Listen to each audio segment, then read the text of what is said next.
Hi guys, Ernakulam പോയിട്ട് കറങ്ങാന്ന് വിചാരിച്ചിരുന്നപ്പോൾ കേപ്പിക്ക് നല്ല ഫുഡൊക്കെ കഴിച്ച് മൂവി കാണാൻ പോകുന്ന പോയി ആ വീട്ടിൽ 2 ദിവസം ഭയങ്കര തൊണ്ടയിടപ്പം പനിയായിരുന്നു കേട്ടോ. കുറച്ച് അവിടെ ജീവിച്ചിരിക്കുന്ന ഡോക്ടർ പറഞ്ഞു. അവർ പറഞ്ഞു അത് കഴിഞ്ഞിട്ട് ബസ് വൈകി കുറച്ച് അവിടെ ജീവിച്ചിരിക്കാന്ന് പറഞ്ഞു. ഞാൻ നല്ല പൊറോട്ടയും അതൊക്കെ കഴിഞ്ഞ് നമ്മൾ പിന്നെ ഫുഡ് കഴിക്കാൻ കരിമീനൊക്കെ കരിമീൻ മാത്രമേ പത്രം നമ്മുടെ വീടിൻ്റെ പൊറോട്ടയും കരിമീനും കഴിച്ചു. അതൊക്കെ വലിയ ടേസ്റ്റ് ഞാൻ പൊറോട്ടയില്ലായിരുന്നു കേട്ടോ.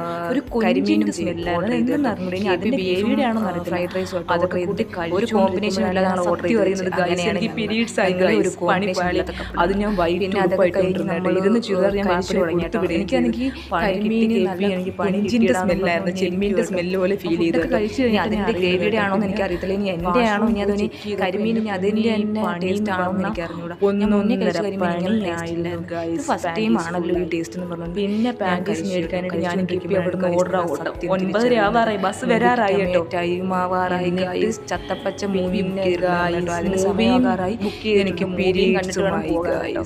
27-ാം തീയതി കാണുമല്ലോ എന്നുള്ള മൂവി കാണാൻ ചതിക്കാൻ തോന്നി.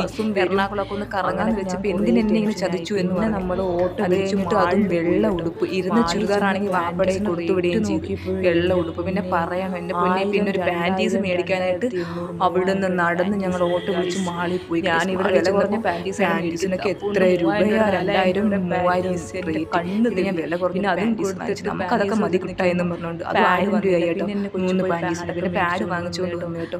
അപ്പോൾ ഞാൻ പാഡ് വെച്ച് കഴിഞ്ഞിട്ട് ഞാൻ കേപ്പിട് പറയുന്നത് പെൺകൊച്ചുങ്ങൾക്ക് എന്തെല്ലാം എന്തിനെല്ലാവർക്കും എന്തെങ്കിലും അറിയണോ ഞാൻ എന്ന് ഓർത്ത് ആമ്പിളർ കാര്യമാണ് ഞാൻ ഒരു നേരം പുറത്ത് പറയുന്നു.